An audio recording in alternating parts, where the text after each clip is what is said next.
Everybody, welcome to Drive Thru Review 807. Today we're going to talk some more about Talisman 5th edition. Now you notice by the title of the video it's something like, I haven't decided yet, State of Talisman in 2025. And so this is still a review video, so it still falls in the review series. I'm going to talk about, the base game again, which I reviewed, which I'll link to. We'll talk about the new-ish Alliances expansion, which came out some time ago. I'll talk about the new expansion coming out, which I haven't really played or seen much of more than anybody else has seen. And then also I'm going to talk about some of the work that Talisman Island and the folks over there are putting together for this game in cooperation with Nomad, who is doing the Talisman digital edition, which you can get on Steam and other places, I think. I get it on Steam. What is kind of cool, what's going on, is this sort of ecosystem that's being developed from all of these different parties for the Talisman, intellectual property, so to speak. So, to kind of catch you up, you've got the Talisman Physical Edition, currently with one expansion, Alliances, with another expansion, I believe, coming either later this summer or early in the fall, called Nemesis. So you've got those two things. And those expansions are totally, new to the world of Talisman. They're doing something that Talisman hasn't done. So the Alliances expansion is actually kind of a co-op campaign. I use that word lightly. We'll get to that towards the end of the review. But it's a co-op set of scenarios for Talisman, which, as far as I know, has never existed. And it's certainly not in the way that this exists, because it gives you envelopes to unlock and you get new characters and things like that. There's no real spoilers there.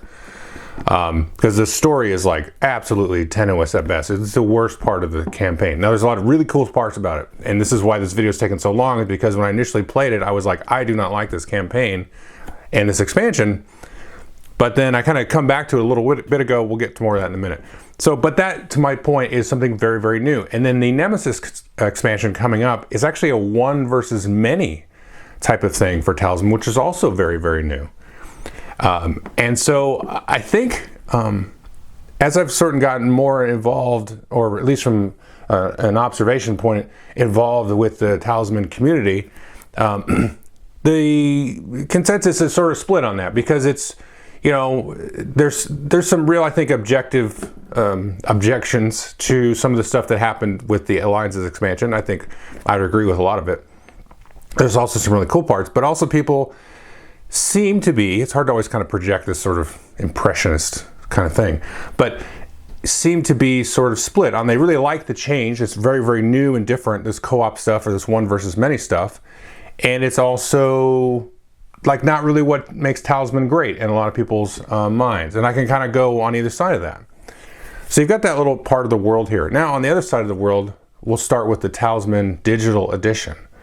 And that currently has two expansions which are sort of ported from the earlier editions, 4th edition, and these expansions go back even further.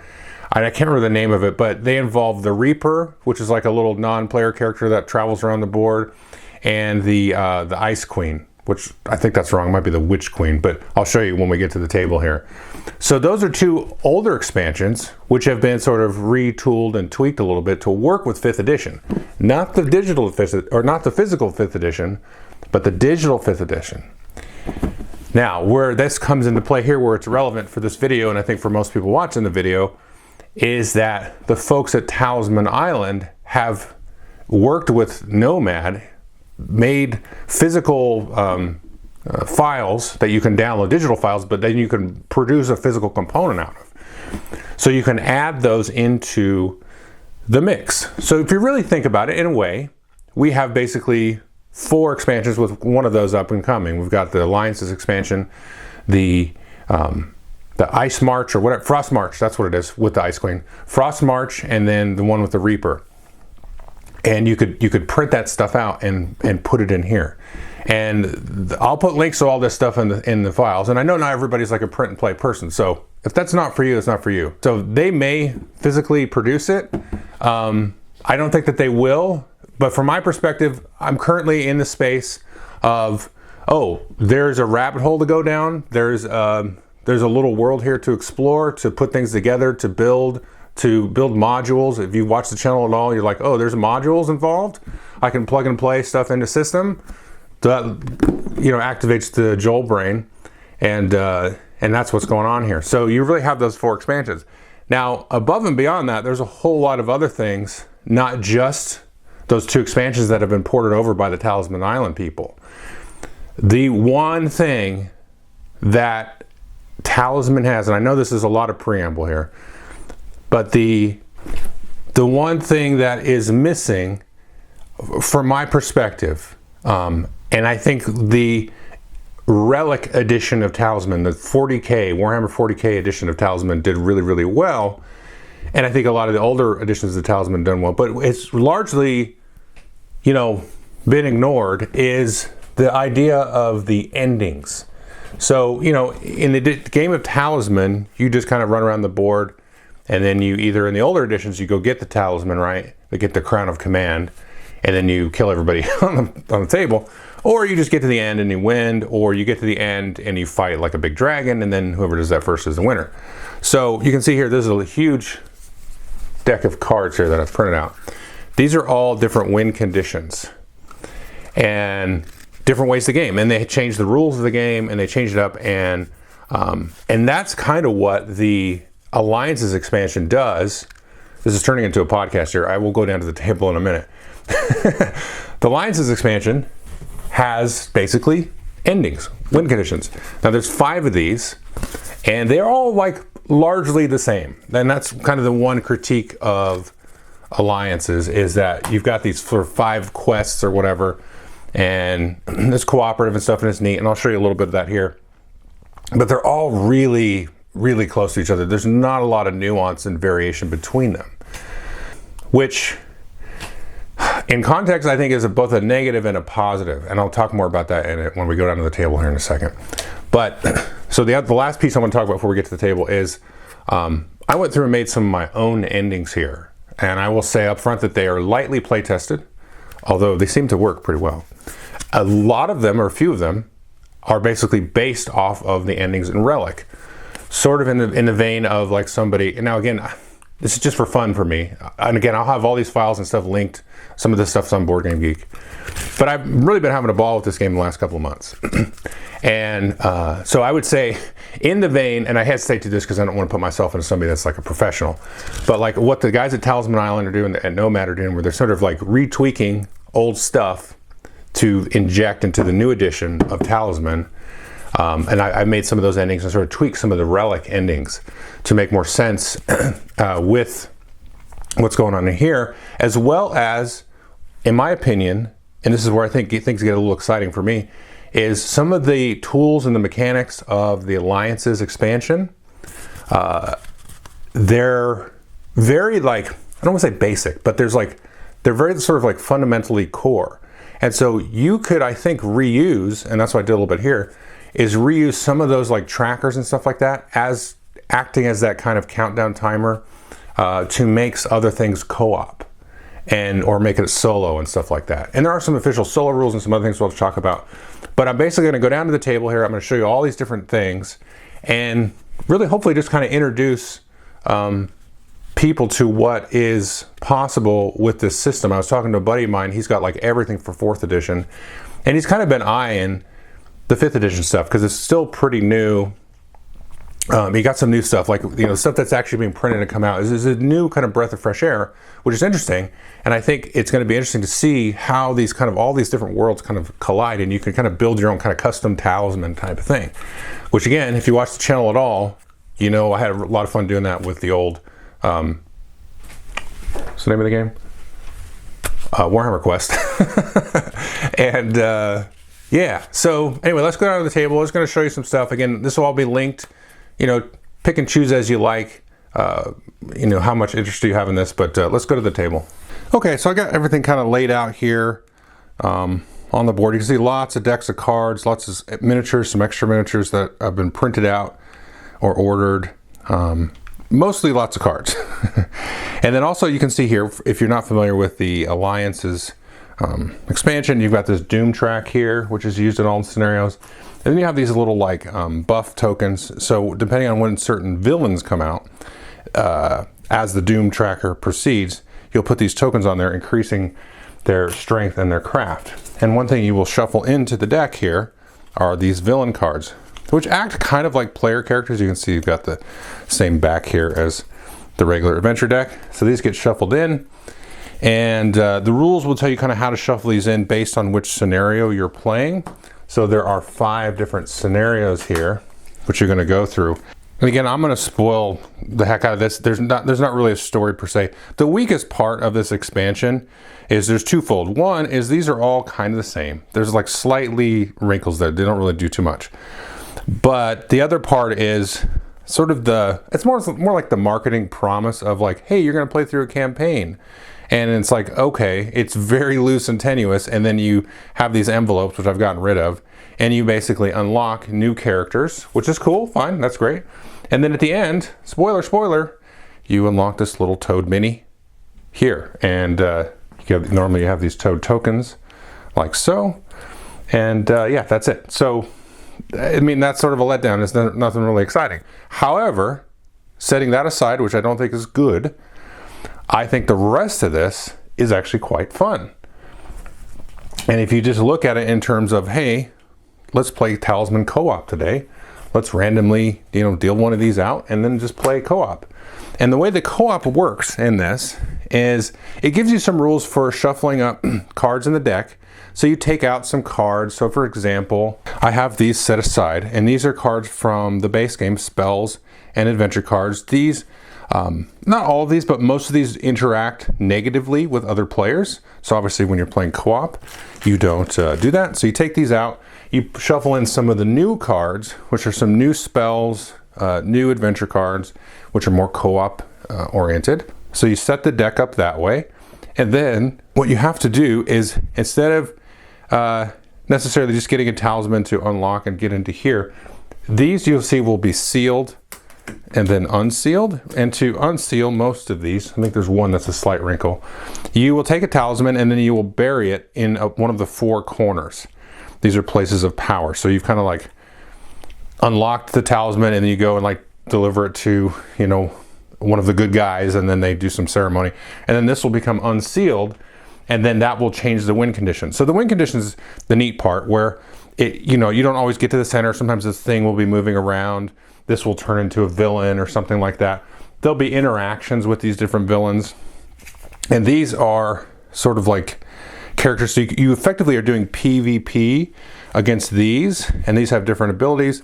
You can see there's a movement there. So when you draw one of these out, you'll activate the Doom track, and then everybody on the board will move around, and they will fight players and stuff like that. And so you can collect these as trophies and stuff like that. So there's a lot of cool, interesting things you can do to kind of play with that mechanic. And that's kind of like the Alliance's expansion. Like I said, generally I think it's pretty neat, but the whole idea that this is some campaign or something, and it's like, I don't know. These are just like 5 sort of slightly different scenarios that are actually, honestly, very fun. So that's how that works. And then, like I said, the new expansion coming out, Nemesis, nobody really knows exactly how it's going to work. It's going to be a 1 versus many. I'm like, oh, okay, that's cool. And the reason I'm kind of excited about that is for somebody that hadn't really played much Talisman beyond just like the base game and a bunch of relic games with all the expansions. I'm kind of like, oh, what about all the cool like city expansions, the woodlands, the dungeon, the dragon one, and all these different things. And that was kind of the cool part of it. And from a friend of mine that has everything for 4th edition, that's what they do. When they want to just have a good time, they pull out some random expansions, waste a couple of hours just kind of exploring and tromping around. And that's what's neat. And the cool thing is the plug and play side of it. Whereas what felt like with this expansion, the Co-op Alliance's expansion, and probably the upcoming Nemesis one, it's like this one sort of just way to play. And even there's something so simple as like having to set the deck a certain way. That feels like anti-Talisman in a way.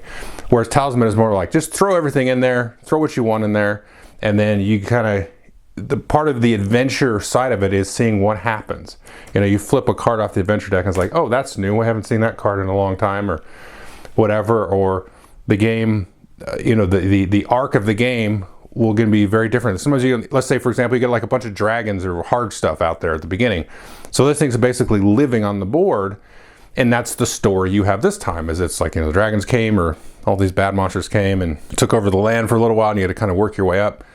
or it was like a natural progression of, you know, things like that. So as I was saying though, the folks at Talisman Island have been printing out or making files available to print various different things. And a lot of that ties in here with the Frostmarch expansion and the Reaper expansion.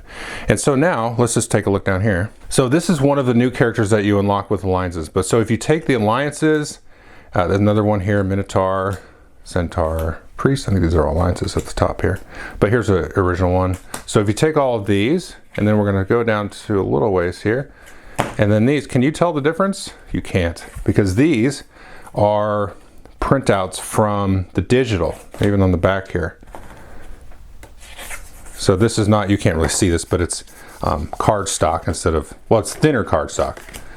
Like this is almost like photo stock, but somewhere in between. Anyway, so this is Necromancer. This is from the Frostmarch expansion here. And you can see, you can print these files out, and I got a little rounder. I'll show you the rounder actually. You get this from Amazon for about $5 or so. And you just use the 4mm thing there and stick it in there, and it clips it off, and you can't really tell the difference. And so here's the Ogre Chieftain. Some other ones, there's another Warlock, Leprechaun, and then we're gonna get down here, Dark Cultist. So these are all characters here that I'm showing you that have either been like in 4th edition and just slightly tweaked for 5th edition, or they're actually in the digital 5th edition like this one here. But there's also, get down there to the bottom, these two fellas here, the Ice Queen and the Grim Reaper. And so what happens here is you put these out onto the board, and they have different starting locations. When a player rolls 1 for their movement, they will then roll and then do the effects on this chart. So basically they're going to, well no, first they're going to roll to move either the Ice Queen or the Reaper. Although I think the Ice Queen movement rolls in 4th are a little different. But then if they land on somebody, you're trying to sort of attack somebody with them, then they'll roll on this chart and they'll do all kinds of nasty things. Now you say, okay, cool. Oh, and here's, if you want to play with this, these rules are actually in the base game. But to make it sort of like a harder toad, the Minnow Toad, but they also made like a cool little printout there. So if you want to play with the sort of the hard toad rules or the easy toad rules, you've got a card for that. And you might say, oh, that's neat, Joel. You have all these little character cards here. What about the minis? Okay. Well, the Talisman Island folks have put up Hero Forge files, which you can then get the STLs for and print. So I'll just show you some of those. So, and I apologize, I haven't even primed these, but these are in black here. So you can see these are the printed. There's a local place down the road here, prints these pretty cheaply, and you've just got different ones. So you can prime these up and paint them, but this is how they would look coming off, at least with a black resin. So these you can print so relatively cheaply. I think there's about $7 for the STL for each of these on Hero Forge, and they have links to all of these, so you can just download the or just go and click the link, and it'll go to Hero Forge and load it up for you in the little character builder, and then you can just buy the STL for like $7, which is not super cost effective, but it's not terrible. And then let's find the Reaper guy here we go. So you can't really see, but you'll see better pictures of them on there. But I also actually had a coupon, so I just did actually had Hero Forge print out the Ice Queen there, so you can see that looks pretty cool. I had a coupon for like a colored print. I was like, I'll just use that in the Ice Queen. And then a couple of other things. Some of the characters they make use of HeroQuest models here. So I grabbed a couple of those, and here's like the Bard and different ones like that. So once you add those in, and then a couple others, there's the 3D, I can't remember the site, but there'll be a link to it. There's 2 of them actually only. And these are pretty cheap. These are like $5 a piece. This is the Veil Witch here. And then you have here, I think this is the Fire Mage one. So these are printed out elsewhere in Europe somewhere, I think in the UK. But these look actually a lot like the existing HeroQuest ones. And these will too once I get them primed up and hopefully paint all like 30 of these. Anyway, a little show and tell there, but there literally is now 30 characters you could use with Talisman, with the base game, the expansion, and the stuff they have at Talisman Island. So right there, that's pretty cool. Like if you just wanted to do that, like, oh, I just want a bunch of characters and stuff to paint, and then you can just use stuff that currently most of this does exist in the digital edition. Like it has all of that. All those characters are in here now. So you can like sort of transport the digital edition into the physical edition, which is sweet. And then there's some other stuff which has just been, you know, sort of old 4th edition stuff that's just been slightly modified, you know, to work with 5th edition. And then they have some of the new like art style and stuff with the character cards to match what's going on there. Also neat is all of these cards that they have. So you have all of these spell cards, all of these adventure cards, so many things, all these different things. So that's cool. Just having a variety of stuff there. You could do that how you want. You could build a giant deck. I'll talk more about that, like the distribution stuff, because I have some thoughts on that. And then you've also got like these store ones here. So here's like the initial shop cards, right? With the water bottles, the shields, the sword, the axes, and everything. Now there will be adventure cards matching these. So you've got like a stable. So the way that you could, I think you could play several ways. So you could just have these like always available. So whenever you shop, you could go through any of these shop cards and just kind of combine them. Or there are adventure cards that you shuffle in here. And so if that, let's say the stables comes out, then most of the rules for these are, hey, if the stables come out, then move the stable to like the village or the tavern, I forget which. And then now, if you shop at that place, then that basically activates a new action for that place. And that's how I would do it. I would just shuffle it in, because you don't always want to have all of these available, because I think some of these are just going to be like good, you know. So you just don't want them in every game, because that gets boring, because like every time somebody gets the horse or whatever, or the bow, and you get these different pet followers. So there's like a little, I can't remember the name of it. It's like a pet shop, right? And then, but you can add these in. This is just cool. It's just a little flavor and fun, different addition in there.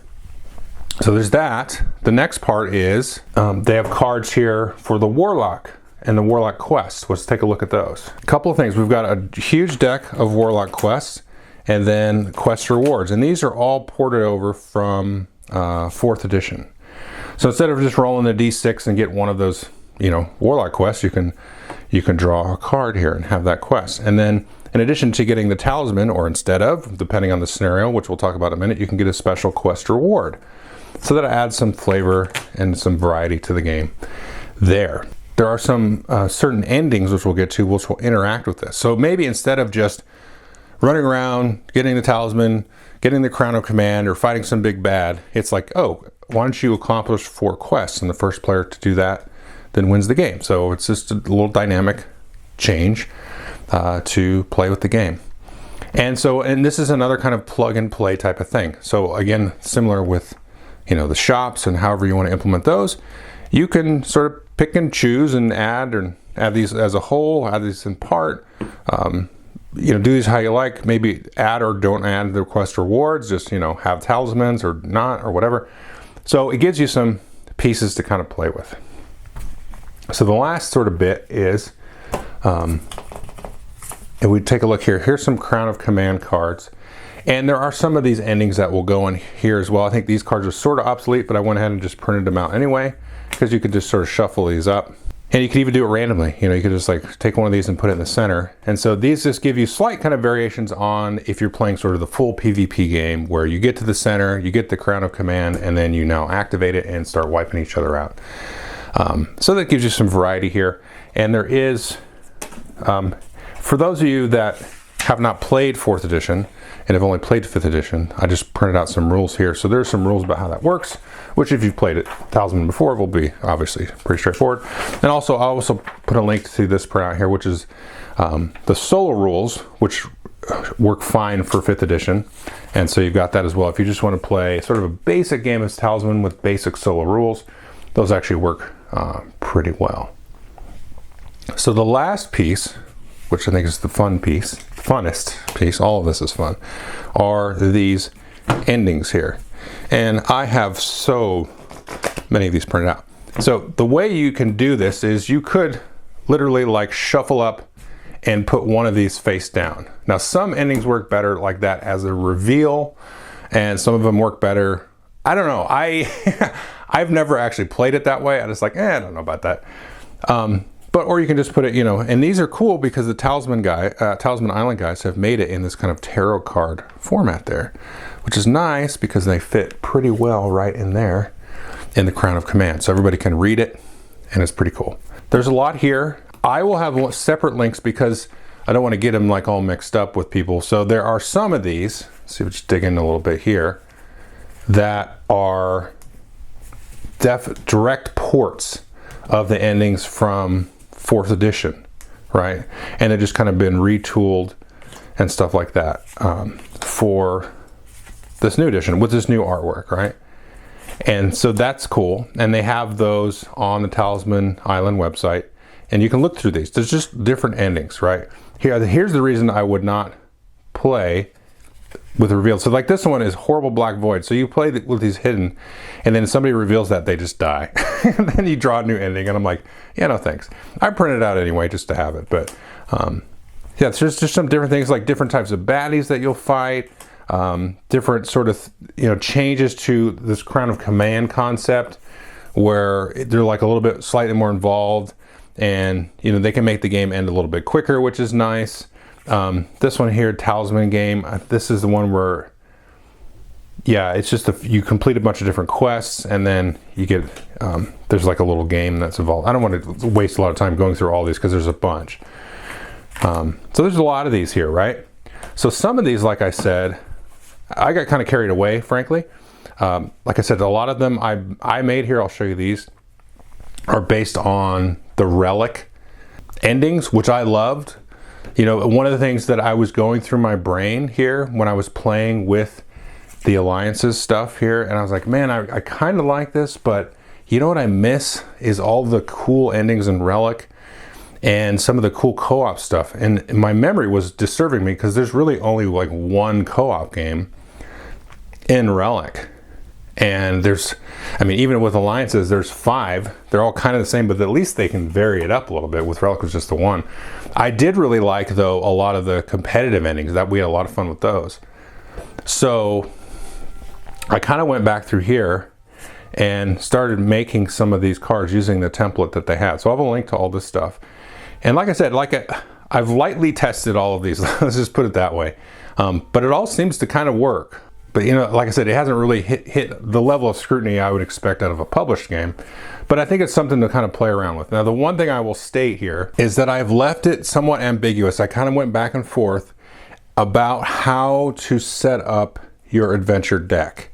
Okay, because what happens here in the Alliances game is not only does you pull out, you know, certain adventure cards that are sort of antagonistic to other players, which are useless in a co-op game, which makes sense.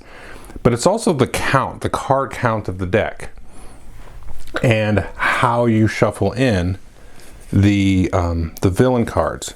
Now, obviously, as you add in like all of these decks of cards, if you like just added everything in and then you added the villains and you tried to play the co-op setup with Alliances with some of these extra cards, it's just not going to work out. The deck's too huge. It's going to be too easy.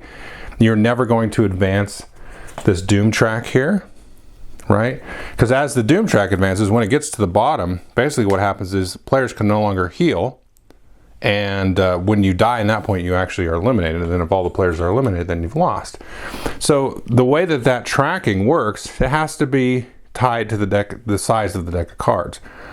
And in my opinion, it should be tied as well to the cards that are in the deck and the distribution of cards.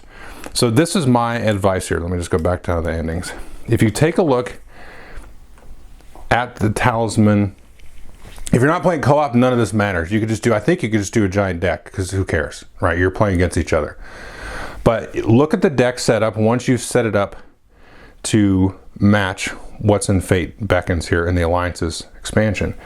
And then you need to take a look at how many monsters are in the deck, how many events, how many followers and objects and that kind of thing, so that the distribution stays the same-ish, right? Because otherwise, like I said, things are going to get off.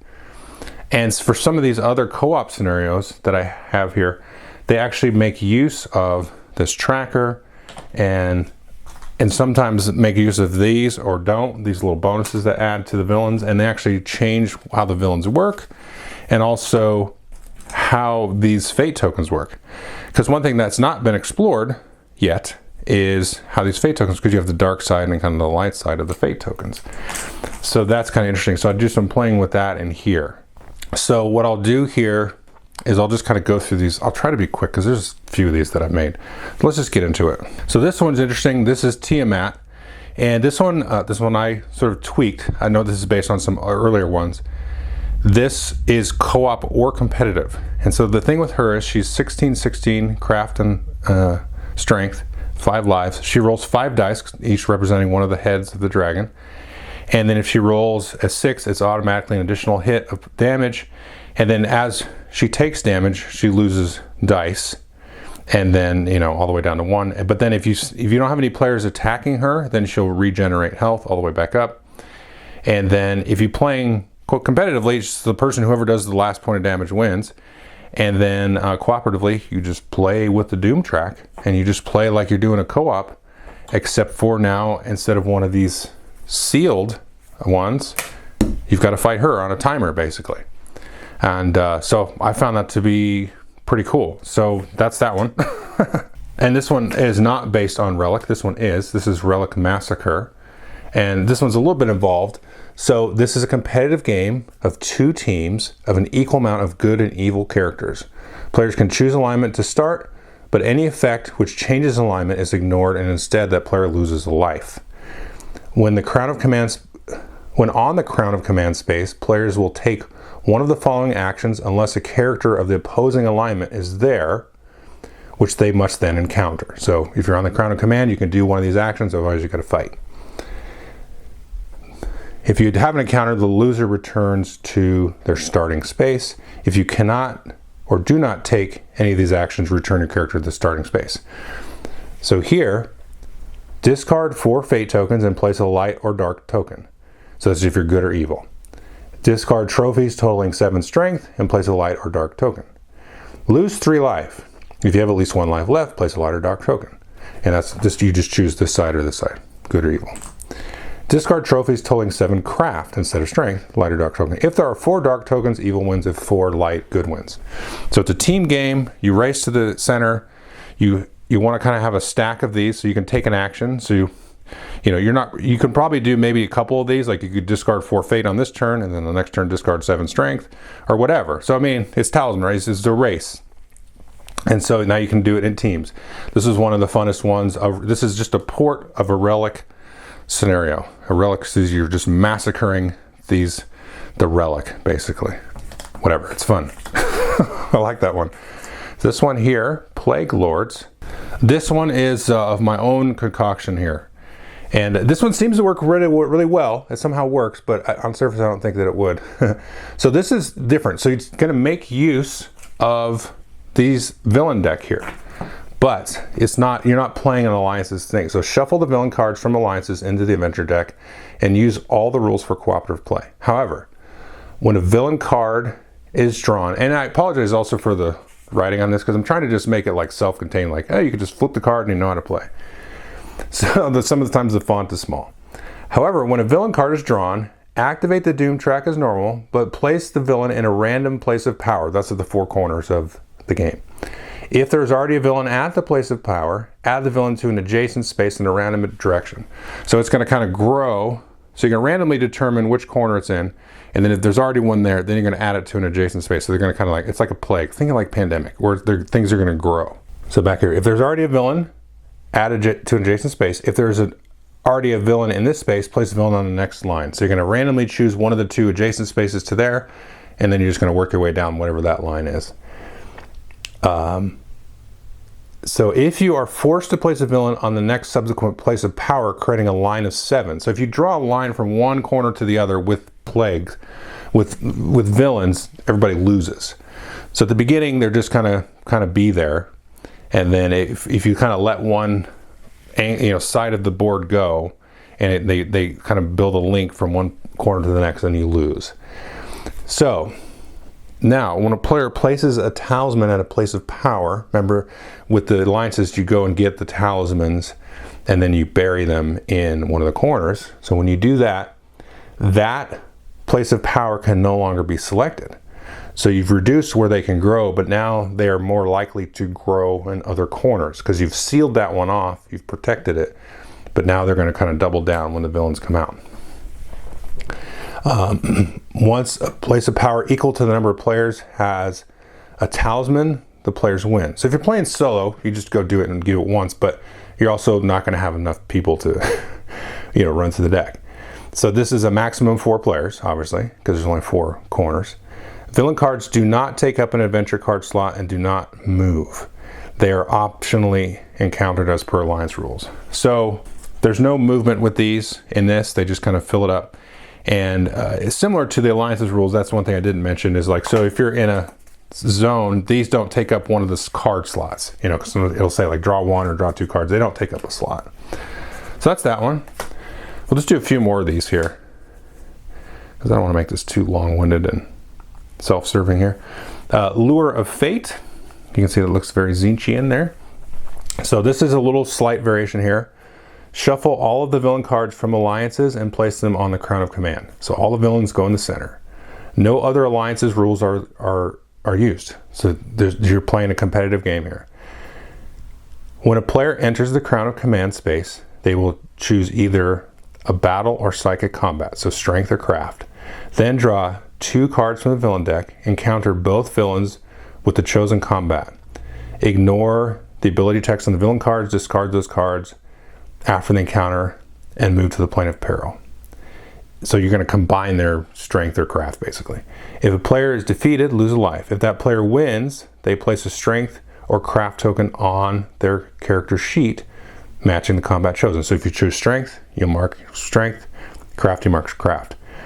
For the second combat, they must select the other type of combat. For the third combat, final, they can choose either. If the villain deck is ever empty, reshuffle and discard to create a new deck. So this is a relic one. So you're going to go in there and fight either strength or craft.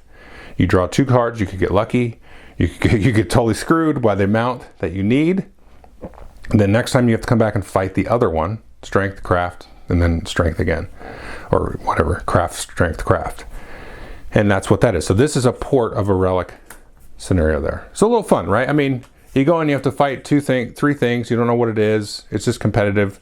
These villain cards are just used to kind of as a random number generator to do that. And 2 is the right number. That I did spend time tweaking, because if you did 3, you might get lucky with 2, but that's kind of the interesting part of the race of it, is you could go up there and try to get lucky, because you could get a low number.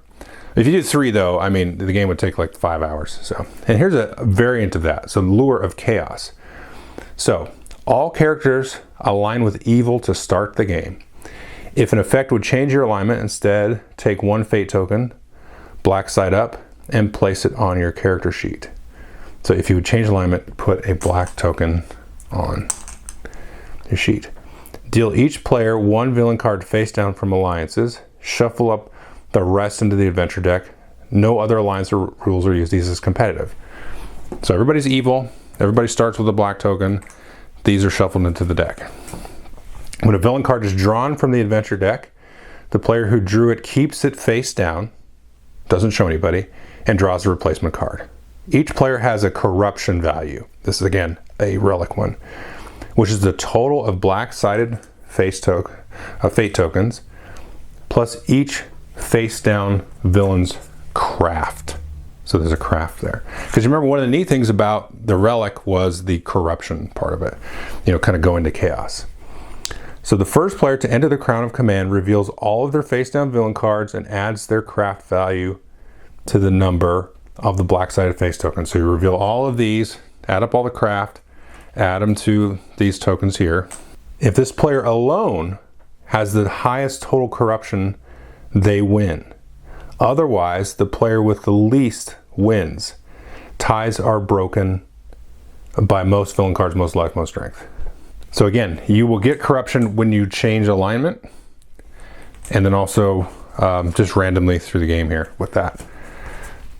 So if you have the most, you kind of want to race to the end to try to get that. But then if there's a tie at all, whoever has the least wins. And then the ties are broken by those there. Just a kind of a fun, silly one. but that's also based on a relic one. I'm going to do 2 more here. There's a lot more to this, and there's a lot more that the guys at Talisman Island have done, and I do some few. So I don't want to go through all these, but just to give you an idea. So once per turn, this is a Chaos Gate. Sorry, this is the sort of a dual one: Chaos Gate and Chaos Well. So let's just read this. Once per turn, a player in the Crown of Command may spend 1 fate or discard any trophy to place 1 charge token, and this just says use a gold coin as a charge token. The player then rolls a die and adds 1 to the result for each charge token on the sheet. Resolve effects that match the result here. So these charge tokens will build up with all the players. And so if you roll a 1 or 2, you move to Plains of Peril, blah, blah, blah, blah. 13 plus, you win the game. And then there's a bunch of other effects, like you gain fate, miss your turn, gain life, lose life, all that stuff. So that's also a relic one. And there's like a little alternative one here called Chaos Well. Use this alternate ending with Chaos Gate alternative ending. So you have this one sort of in play, but this makes it a cooperative scenario. So instead of just bracing there, use the Alliance's rules for Doom, Tracker, Villains, Shared Fate, Fighting Together, etc. When a player enters the Crown of Command, use the rules for the Chaos Gate, so you can put tokens on here and then roll a die. However, there are some changes.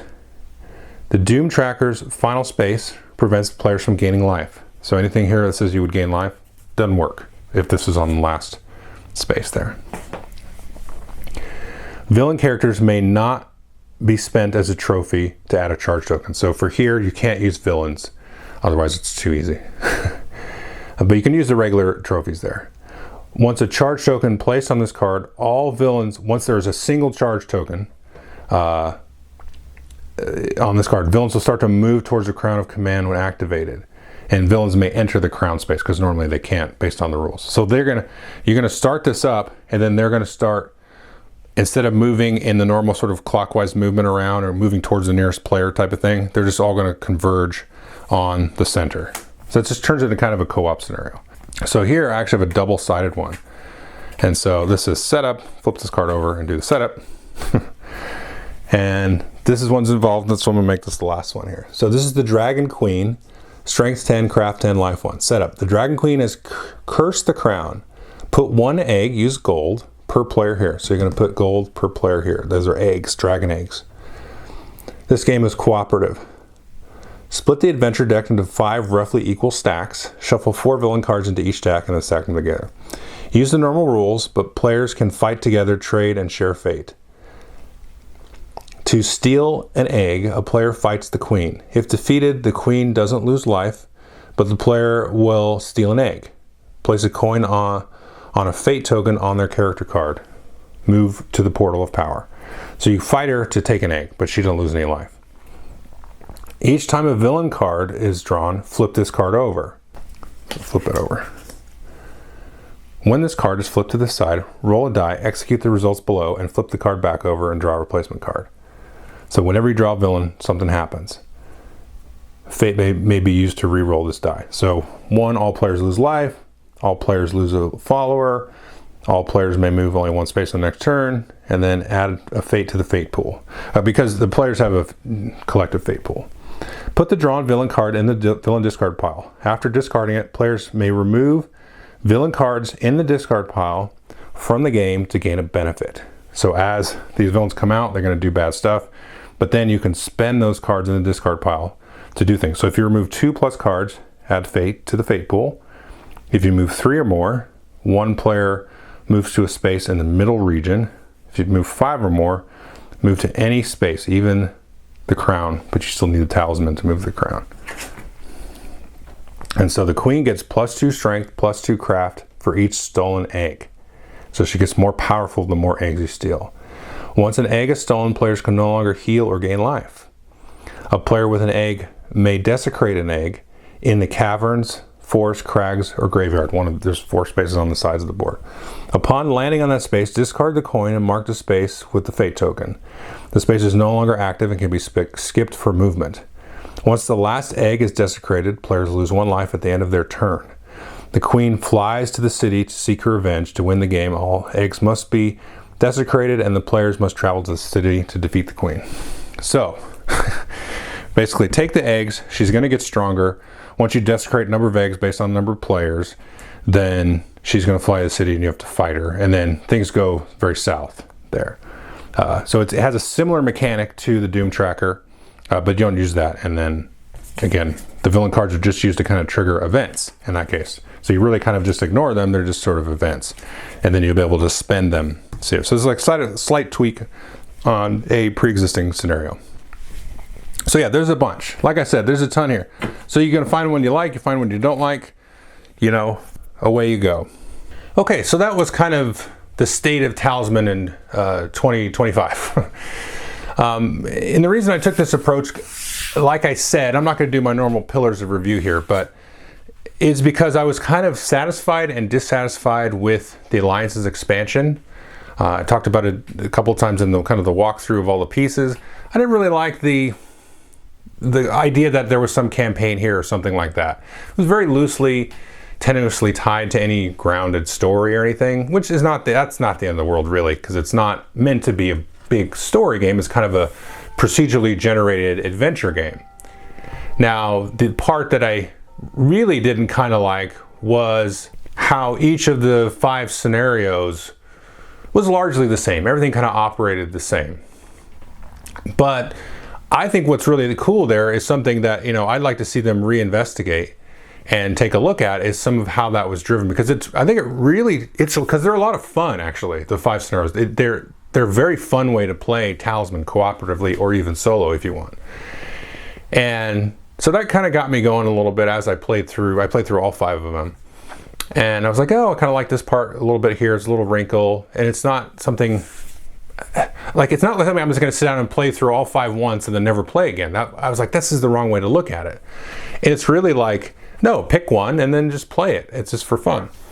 And then when I started kind of I don't know what kind of triggered me. I think I was looking at, because I was seriously considering re-picking up the Relic and expansions, which are ridiculously expensive.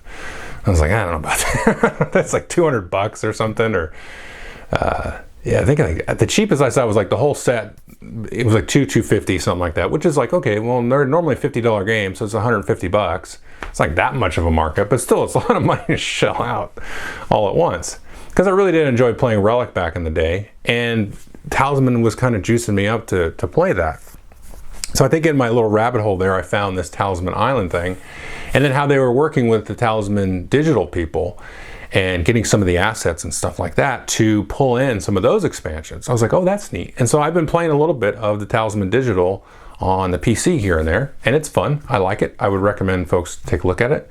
I'll put a link in the description with all the other links. And it's fun. You're basically playing solo against the AI, which is, I found pretty good. The only thing about the AI in the digital is like, man, they really seem to attack you and not the other AI characters, which is fine. I'm like, okay, that's a challenge. I'm like, can you guys like not attack somebody else? But they do opportunity, like if you are like out of the realm of possibility, they can't reach you, they will attack each other. But if there's a choice, they're going to hit you. But I think that's intentional. I think it's fine. Just know that going in. So I've been playing the digital, and it's fun. I like it. And I really started liking the Reaper character. That's the one where you have the little Reaper that moves around. If a player rolls a 1 on their movement, then they roll to move the Reaper, and they can send it off to attack somebody. And it's fun. I don't know. It's just, I like the menace, like the dark cloud sort of puts over the board. I just find that fun. It just, you know, freshens up, livens up the experience a little bit. And it brings the world alive where there is like this threat. There's these other things. It's not just like a bunch of like morally ambiguous characters, the players running around trying to get power. I mean, that's interesting for a minute, but then it's like, yeah, I don't know. It's the same drumbeat over and over. So I like that it kind of livened up, refreshened that experience, because the part of Talisman that I do enjoy is kind of the pseudo-adventure, procedurally generated kind of thing. You know, where you kind of play different characters, different asymmetric abilities, you get new items and you fight different creatures this time, and it's just kind of a sort of mindless fun that is in there. And with some very, very light decision making in terms of, you know, the basic dice rolling and stuff. And it works really well. It's a fun little game. And so to me, I started to see more and more of these like little pieces of it, like really, you know, engage me and sort of freshen up the game and really sort of inject life into it. And like I said, I was talking to my buddy, and he's got everything for 4th edition. He says, yeah, we have a great time with it. They break it out once or twice a year, and with his friends, and they just throw random stuff at the wall, and they build the experience how they want, and they just have a little fun adventure for half an afternoon. You know what I mean? So the more you add to it, the better it is. And so given the pace of how they're coming out with expansions, and also this is kind of a double-edged sword here, because they're doing very new stuff with Talisman 5th edition, which I think is really cool. But again, somewhat anti-Talisman, you know, because it's like a very sort of strict experience. And it's like, okay, you play that, but can you really, you know, come back to it and retool it and reinvest with it and try, you know, wrinkle with it? And like as is, not really, because you just get like, here's the deck of cards for alliances, and you play this scenario or this scenario or this scenario. And it's the same way. Now you can get a lot of plays out of that, don't get me wrong. But the sort of surprise of unwrapping the box gets missed out a little bit there. And so adding all of these things that I kind of showcased, whether it's just the different adventure cards, the different sort of shops and markets that you can add, the Warlock quests, the quest rewards, the friggin' like 50 different endings that are in there now. And then some of the ones I showed you where I was kind of retooling some of the relic ones, or retooling some ones that were competitive to be co-op or be solo, and how those can use the mechanic that they've injected into the game now, this Doom Track mechanic. And they have these villain cards, which can be used to think of them like multi-use cards. Like you don't have to make them villains. Like I didn't in one of the Plague Lords, they were like these sort of, you know, I don't have any flavor text on the card, but sort of these zombie type creatures coming out and growing out of the different places of power on the 4 corners. So there's a lot of like cool little things you can do with the game. And the game is so fundamentally basic at its core, like the internal game loop. Hate that term. And it's just roll, pick a side. So you get basically 2 options usually, or you can, you know, spend fate tokens and do all this stuff. But you basically roll, and then you pick a couple of spots, and then go, okay, that one looks better, go there. And then try to work your way into certain parts of the board. And then, I don't know, like it just, it has the capability to do some just fun, interesting, adventure-y type of stuff. And I think if you take a look at all of the stuff that's out there for it, you can kind of pick and choose. Like for my money, if I just had the base game of 5th edition, I would pick up the Alliances expansion for sure, just so you have the capability of playing it kind of solo or co-op beyond the basic solo rules, which again, I'll link those as well. It's a little more interesting with that stuff. And then the endings. And just, you've got a crap ton of endings that you can just kind of pick from. And that's really cool. Or like just add the shops in, or get the extra characters that are all out there. And you can get alliances just for the characters and stuff. And you could proxy the minis of all the Talisman Island stuff. I mean, obviously no problem. If you've got Hero Quest, you saw I used, I think 4 of those that they built, retooled actually, 4th edition characters for 5th edition, and they're just like, oh yeah, just use the Hero Quest miniature. You know, it's like, cool. I got 30 characters to play with, and that's a lot of fun. There's a lot of fun, and I know people are going to be having attitudes, but I said there's depth about having the different characters. Like it's just a little interesting wrinkle. Put your 18XX hat away, or whatever, if you're still watching, and like there is a little bit of depth to figuring this out. You know, figuring out like, okay, I've got this character with a certain special ability. It's not just massively abyss deep, but it's just for the purposes of having a fun, procedurally generated adventure game. It's pretty cool, and you got a lot of choice here. So you have a lot that you can kind of, you know, select the level at which you want to commit to it, I think. And this is me. This video is me encouraging you to take a look at that. If you're getting into Talisman and new to Talisman, all the 4th edition stuff and the early editions are way overpriced. I mean, not overpriced, but because I think there's a certain, you know, they're out of print. And there's some really cool artwork and theme and stuff like that, especially with like, I think third edition, I think was my favorite artwork, because that was the kind of the Games Workshop-y one, very Warhammer-esque. But like all the 4th edition stuff is probably the most complete. But I'm not going to recommend people go out and pick up whatever, $500, $600 worth of Talisman. This is cool because you can go pick this up off the shelf, go get alliances. It's like 40 bucks or so for alliances, I think. And then, you know, pick and choose, and you can print this stuff out. You can go to make playing cards and stuff like that. You can see from the quality of stuff that I showed you, like, it looks beautiful. It looks great, like a real thing. And yeah, so, and it's all like in cooperation with Talisman Island and some of the old stuff that they've retooled, and then also pulling in some of the digital stuff, which is, I mean, which edition, this is the really question, like, okay, what is Talisman 5th edition, right? Is it the digital one? Because the digital one's different than the physical one. You know, like what's happening here? And like my druthers, I'd rather be playing it physical, but I like some of the stuff in the digital world. So yeah, I'll support the digital. I'll buy the expansions for that, and then I'll be excited to see when the Talisman Island folks come out with it. And I'll also play the digital one. It's just, you know, if you pin me down and say, would you choose? I'd rather play this with friends at the table and talk smack. So, and I'm also super interested, because they are porting over, and I've said this already, but because they're porting in some of the stuff that's very Talisman-esque, where it's like you just get the big toolkit of stuff, like I kind of want to let Hasbro keep doing the weird stuff, right? Like let them do the co-op, let them do the one versus many. Like what are you doing? But it's like, oh, that's neat. That's going to give us some more tools to have fun with the system. So I don't know. It's interesting sort of dynamic going on with this board game, with this like sort of fight between digital and physical. And the physical ones are going to be put in the digital. Like digital people are putting alliances in there, and I'm very excited to pick that up. And you know, I'm sure they will do Nemesis as well. So anyway, little Talisman ramble. Thanks.